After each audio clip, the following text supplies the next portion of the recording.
سفر کی وہ جگہ صرف دیکھنے کے لیے کہ انتم بالعدوۃ الدنیا وهم بالعدوۃ القصوى والركب اسفل منكم لو تواعدتم لاختلفتم في الميعاد.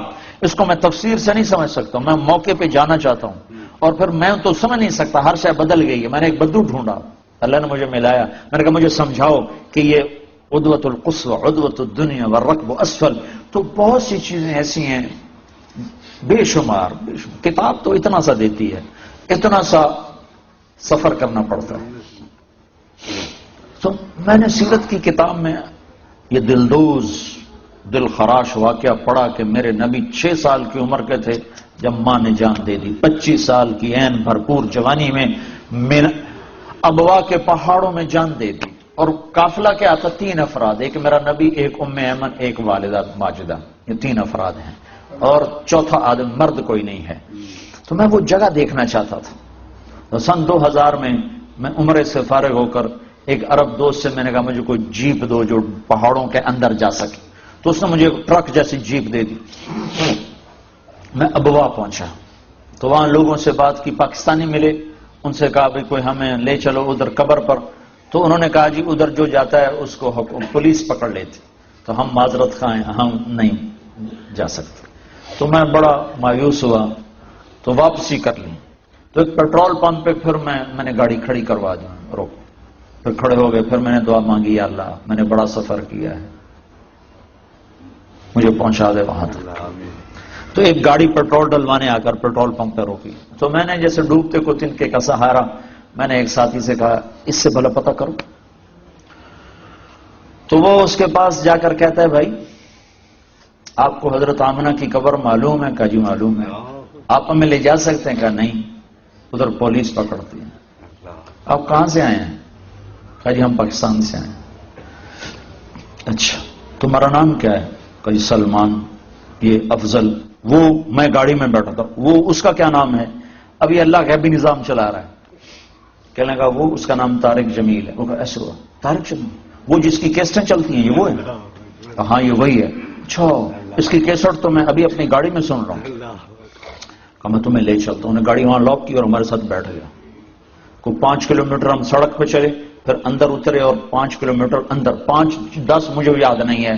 ایک تو منزل کو پانے کی شوق میں راستوں کا خبر نہیں تھی، دوسرے راستے تھے ہی کوئی نہیں. پہاڑوں کے اندر ادھر ادھر پتھروں سے ٹکر، جھاڑیوں میں پھنسے، الجھتے ایک تھوڑی سی کھلی جگہ آئی، وہاں اس نے گاڑی روکی. پھر میں لے کے پیدل چلا، پھر ایک پہاڑ پہ چڑھا. اس پہاڑ کے اوپر قدرتی ایک فرش بنا ہوا تھا، وہاں میرے نبی کی ماں سو رہی. جنگل ویران سنسان. 1400 سال پہلے وہاں کیا حال ہوگا. 2000 سن میں وہاں حال ایسا تھا کہ میں دور دور تک انسان دیکھ رہا تھا، مجھے نظر کو نہیں آ رہا. پہاڑ کالے، سورج ڈوبنے کو تھا، تو ادھر افق پہ اندھیرا، ادھر پہاڑوں کی سیاہی، ادھر واقعہ سوگوار. میں نے بڑے بڑے سفر کے، میں بیت اللہ کے اندر 2 دفعہ داخل ہوا ہوں، لیکن میری وہ کیفیت نہیں بنی جو حضرت آمنہ کی قبر پہ میری ہے. ہائے ہائے ہائے، کاش تم دیکھو جا کے. تمہیں اوسلو کی وادیوں میں کیا خبر، تمہارے نبی نے کیا کیا دکھ دیکھے. 6 برس کا بچہ اور ماں نے بازی ہار دی.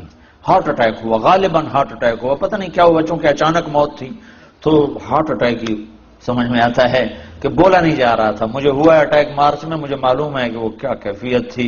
وہی کیفیت کتابوں میں حضرت آمنہ کی لکھی ہوئی ہے. تو اس لیے میں اپنی طرف سے اس قیاس کر کے نتیجے پر پہنچاؤں کہ غالباً ہارٹ اٹیک تھا کہ آپ سے بولا نہیں جا رہا. مجھ سے بھی بولا نہیں جا رہا تھا، بالکل درد کی شدت نے میری زبان بند کر دی تھی. تو وہ حضرت آمنہ پر درد کی شدت ہی، بولا نہیں جا رہا تھا. اور میرے نبی کہتے اماں اماں، آگے جواب نہیں آ رہا. پھر آخر حضرت آمنہ نے آخری بار سارا زور جمع کر کے فرمایا بیٹا میری موت کا وقت آ چکا ہے. ہر زندہ نے مرنا ہے، ہر نئے نے پرانا ہونا ہے، لیکن ایک دن آئے گا تو عالم کو روشن کرے گا اور آنکھیں بند ہوگی. 25 برس کی عمر میں تو شادیاں ہوتی ہیں، یہاں 25 برس میں کہانی ختم ہو گئی. دی اینڈ ہو گیا. وہاں سے 10 میل دور ہے بستی. پتہ نہیں کس نے آ کے قبر بنائی، پتھر جمع کیے، کھود کے یا اوپر، اللہ ہی جانتا ہے. 14 صدی پہلے میں کسی کتاب میں نہیں دیکھ سکا کہ کون لوگوں نے آ کر وہ قبر، کن لوگوں نے آ کر وہ قبر بنائی، لیکن جب قبر بننے کے بعد نیچے اترے ہیں تو حضرت ام ایمن نے دیکھا تو اللہ کے نبی غائب تھے، وہ نہیں تھے. تو نے ادھر ادھر دیکھا، لوگوں کے اندر آپ نہیں ہیں، تو نے پیچھے مڑ کے دیکھا تو اوپر سے رونے کی آواز آ رہی تھی. تو ام ایمن پیچھے گئی ہیں تو اللہ کے نبی ماں کی قبر پر یوں لیٹے ہوئے تھے ایسے، اور قبر کو یوں جپھا مارا ہوا تھا ایسے. اور جب وہ قریب گئی ہیں تو سنا تو آپ کہہ رہے تھے میری ماں تجھے معلوم ہے نہ تیرے سوا میرا کوئی نہ تھا. ہائے ہائے واہ یا رسول اللہ. باپ تو دیکھا ہی نہیں، 6 سال کی عمر میں ماں بھی اٹھ گئی. اماں تجھے معلوم تھا نہ تیرے سوا میرا کوئی نہ تھا، تو مجھے چھوڑ کے کیوں چلی گئی؟ میں تیرے بغیر مکے نہیں جاؤں گا، میں تیرے ساتھ جاؤں گا. یہ ماں سے باتیں ہو رہی اور نہیں پتا کہ یہاں بس مک گئی گل کہانی. تو میں احمد نے پکڑا کہا میرے بیٹے اٹھو. کہا نہیں ماں، یہ بھی ماں ہے، انہوں نے بھی دودھ پلایا. میرے نبی کو 8 عورتوں نے دودھ پلایا ہے، ان میں ایک ام ایمن بھی ہے.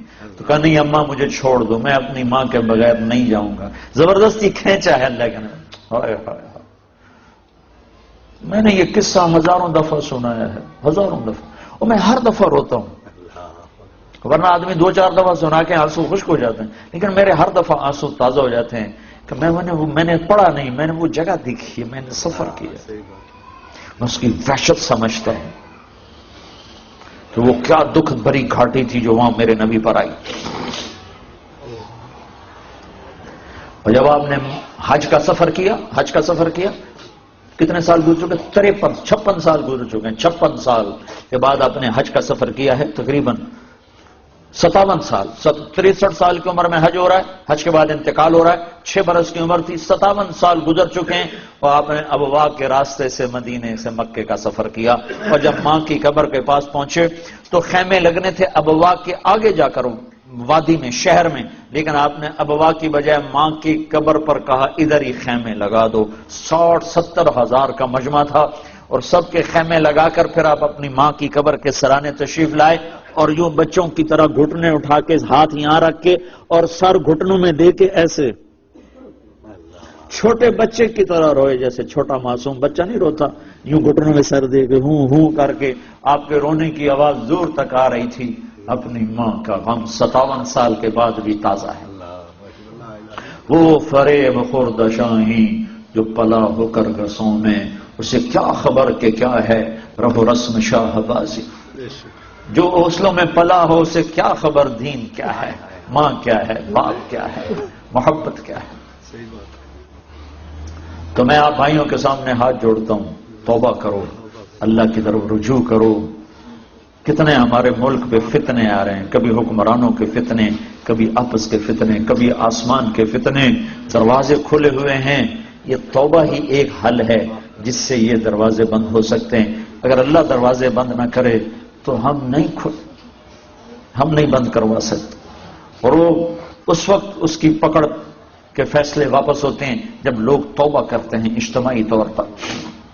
تو ہم سب کو ضرورت ہے کہ ہم توبہ کریں. نیت کرتے ہو توبہ کی؟ کہو یا اللہ میری توبہ، پھر کہو یا اللہ میری توبہ، پھر کہو یا اللہ میری توبہ. میں 3 دفعہ اس لیے کہلواتا ہوں کہ آخری دفعہ اللہ کرے آپ کے دل سے نکلے، آپ کا اندر بولے یا اللہ میری توبہ. اس کو لے کر ساری دنیا میں پھرو، اس کے لیے وقت لگاؤ، اس کے لیے دنیا میں پھرو گے تو اللہ تعالیٰ آپ کا پھرنا آپ کی اپنی ہدایت کا ذریعہ بھی بنائے گا، اور آپ کے ذریعے سے سارے عالم کی ہدایت کا بھی اللہ تعالیٰ فیصلے فرمائے گا. رمضان کا مہینہ آ رہا ہے، تراویح کا اہتمام کرو، قرآن شوق سے سنو. اور رمضان کے روزے، اگرچہ آپ کا روزہ لمبا ہے تو آپ کا اجر بھی اس کے برابر ہے. جتنی مشقت آپ اٹھائیں گے اتنا بڑا اجر آپ اللہ تعالیٰ سے پانے والے بنیں گے. جتنا اللہ کو راضی کرنے کے لیے کوئی تکلیف اٹھاتا ہے اتنا اللہ سے وہ لینے والا بن جاتا ہے. رمضان میں اللہ نے فیصلہ کیا تھا بدر کا بھی اور فتح مکہ کا بھی. تو سحری اور افطاری کے وقت میں دعائیں قبول ہوتی ہیں. سحری کے وقت ہوتے ہیں، افطاری کے وقت افطاری میں ہوتے ہیں. یہ دونوں وقت اللہ نے دعا کی قبولیت کے رکھے ہیں. ویسے تو رمضان کے سارے اوقات، سارے ایام، دن رات قبولیت کے ہیں، لیکن خاص طور پر 2 وقت انتہائی قبولیت کے ہیں، ایک سحری کا وقت اور ایک افطاری کا وقت. تو 5 منٹ اللہ سے دعا کر لیا کرو. سحری میں بھی 2 نفل پڑھ کے اللہ سے دعا کر لیا کرو، مانگ لیا کرو. 5 منٹ مانگو، 10 منٹ افطاری میں مانگو، اور سارے عالم کے لیے، اپنے لیے، انسانیت کے لیے ہدایت مانگو، دلوں کا بدلنا مانگو، دنیا بھی مانگو، آخرت بھی مانگو، یہ جہان بھی مانگو، وہ جہان بھی مانگو. تو سارے بھائی اس کی نیت کرتے ہو نا؟ جب چھٹیاں ہوں تو 4 مہینے تبلیغ میں پھرو، 40 دن کے لیے یہاں اندرون ملک پھرو، 4 مہینے کے لیے ہندوستان والے ہندوستان جاؤ، پاکستان والے پاکستان جاؤ، اور یہاں مقامی طور پر ہر ویکینڈ 3 دن کے لیے اللہ کے راستے میں پھرو. کہ یہ پھرنا تربیت کا ایک پہلو ہے، اس کے بغیر تربیت نہیں ہوتی، اس کے بغیر سیکھنے کے مرحلے سے انسان نہیں گزرتا. سیکھو گے تو اللہ تمہیں سکھائے گا، سیکھو گے تو اللہ تمہارے لیے راستے کھولے گا، سیکھنے کی نیت کرو گے تو اللہ تمہیں وہاں سے علم دے گا جہاں سے تمہارا وہم و گمان بھی نہیں ہے. اور مجھے لگتا ہے کہ سارے عالم کی ہدایت کے فیصلے اللہ تعالیٰ نے قریب کر دیے ہیں. کہ یہ ملک جہاں اللہ کا نام کوئی نہیں تھا، اللہ نے آپ لوگوں کو دنیا کمانے کے لیے بھیجا. اپنے ملکوں میں فقر پیدا کیا، اسلامی ملکوں میں فقر اور ظلم 2 چیزیں ہوئیں، تو لوگ پریشان حال ہو کر اپنے ملکوں سے نکلے رزق کی تلاش میں. کوئی امریکہ گیا، کوئی افریقہ گیا، کوئی یورپ گیا، کوئی اوسلو میں آیا، کوئی ڈنمارک میں چلا گیا، کوئی اٹلی میں چلا گیا، کوئی اسپین میں چلا گیا، کوئی انڈونیشیا میں چلا گیا، کوئی کہیں چلا گیا. اب یہ آپ لوگ ساری دنیا میں پھیلے ہو، اسلامی غیر اسلامی ملکوں میں. میں ادھر آلٹا میں گیا تو وہاں ماشاءاللہ اتنی، یہ جتنا یہ آپ کا پلر ہے اس سے ادھر اور یہاں سے لے کر وہاں تک اتنی لمبی مسجد، کوئی 100 آدمیوں کے نماز کی گنجائش کی مسجد آلٹا میں بنی ہوئی ہے. اس سے اگلا شہر جہاں وہ آخری وہ اس کا جو نارتھ کیپ بنا ہوا ہے اس میں چھوٹا سا شہر ہے، وہاں گیا تو وہاں بھی مجھے صومالین ملے اللہ کے فضل سے. ان کا ہم 15 کے قریب مسلمان یہاں موجود ہیں، اور نمازیں زندہ ہیں، ذکر زندہ ہے، تلاوت زندہ ہے. تو یہ کھمبوں کی طرح اللہ نے آپ کو پوری دنیا میں گاڑ دیا ہے. پیچھے تبلیغ کا کام وائرنگ کرتا جا رہا ہے، اور یہ وائرنگ ہو رہی ہے، وائرنگ ہو رہی. جس دن یہ وائرنگ مکمل ہوگی اللہ کا بٹن دبانا اور ہدایت کا آنا کوئی بڑا کام نہیں ہے. کوئی ہم سے کہے کہ ہدایت لاؤ تو یہ تو نبی نہیں لا سکتے، طارق جمیل کیا لائے گا؟ ہم یہ کہہ رہے ہیں اللہ ہدایت دے گا. اللہ جب ہوا چلائے گا تو پھر ایسے چلے گی کہ جیسے موسم بدلتے ہیں ایسی دلوں کی دنیا بدلتی چلی جائے گی، اور ہدایت کی ہوا چلتی چلی جائے گی، اور دل بدلتے چلے جائیں گے. آپس میں الفت و محبت سے رہنا سیکھو، درگزر کرنا سیکھو. تو انشاءاللہ اس کی سارے بھائی نیت کرتے ہو نا؟ درود شریف پڑھو. اللہم لک الحمد کما انت اہلہ، وصل علی سیدنا و مولانا محمد کما انت اہلہ، وفعل بنا ما انت اہلہ، انک اہل التقوی و اہل المغفرہ. ربنا آتنا فی الدنیا حسنہ وفی الآخرۃ حسنۃ وقنا عذاب النار. یا اللہ ہم تیرے ضعیف کمزور بندے ہیں، اور یا اللہ ہم تیرے دربار میں توبہ کی ہے، تو ہماری توبہ قبول فرما لے. یا اللہ ہمیں اپنے سے دور نہ فرما، ہمیں دھکا نہ دے. یا اللہ تو ہمارا آخری سہارا ہے. تو نے بھی ہمیں دھتکار دیا، ٹھکرا دیا، تو ہمارے لیے کوئی جائے پناہ نہیں ہے. میرے آقا، ماں باپ ہی بچے کو دھکا دے دیں تو اس کے لیے کوئی آسرا نہیں رہ جاتا. تو ہماری آخری پناہ گاہ ہے. ہم تیرے قدموں میں پڑھتے ہیں، تیرے دربار میں تیرا سایہ چاہتے ہیں. تیرے محبوب کی امت بڑی دکھی ہے، کہیں تیری طرف سے عذاب اور آفتیں ہیں، کہیں دشمنوں کے ہاتھوں سے دوری دھار کے خنجر ہیں. ایسا مشکل وقت یا اللہ کبھی تیرے محبوب کی امت پر نہیں آیا. ایک چور کا ہاتھ کٹا تھا اور تیرا نبی بیٹھ کے آنسو بہانے لگ گیا تھا. میرے مولا، میرے مولا، ادھر تو گردنیں کٹ گئیں، اوپر سے تیری ناراضگی ہے. کہیں پانی بے قابو ہو جاتے ہیں، کہیں زمین میں زلزلے آ جاتے ہیں، کہیں تیری ناراضگی کے منظر سامنے آتے ہیں. اے میرے آقا، ہمیں پتہ ہے تو ہم سے روٹھا ہوا ہے. تو نے ہمیں روکا، ہم کوئی نہ رکے. تو نے ہمیں بلایا، ہم کوئی نہ آئے. تو نے ہمیں سنایا، ہم نے کوئی نہ سنا. تو ہمیں سمجھاتا رہا، ہم نے کوئی نہ سمجھا. ہم تیری